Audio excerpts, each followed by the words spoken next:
তাহলে একজন মাজুসি রমজান মাসকে সম্মান করার কারণে একজন মানুষের সর্বোচ্চ বড় দৌলত, ইমানি দৌলত তার উপর নসিব হয়ে গেছে, সুবহানাল্লাহ। আর আমরা মুসলমান কি করি? আমরা সারা বছর মুসলমান থাকি, আর রমজান মাস আসলে আমরা হিন্দু দোকানের কাস্টমার হয়ে যাই। নাউজুবিল্লাহ বলেন। এখানে আছে কিনা জানি না, শহর মন্দিরে যখন তাকি আমরা জানি উপরে লিখে দিয়েছে এটা হিন্দুর দোকান, লাল কাপড় টাকিয়ে দিয়েছে। এরপরও কিছু মানুষ আপাতত হিন্দু হয়ে যায়, আপাতত কি হয়ে যায়?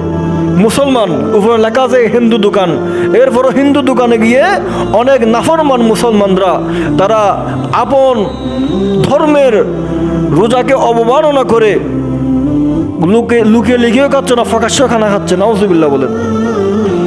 সারা বছর আল্লাহ বলতেছে লাআল্লাকুম তাত্তাকুন, এই রমজান মাস আমি তোমাদেরকে দিয়েছি যাতে তোমরা মুত্তাকি হতে পারো। আর আমরা মুত্তাকি না হয়ে হিন্দু দোকানের কাস্টমার হয়ে যাই।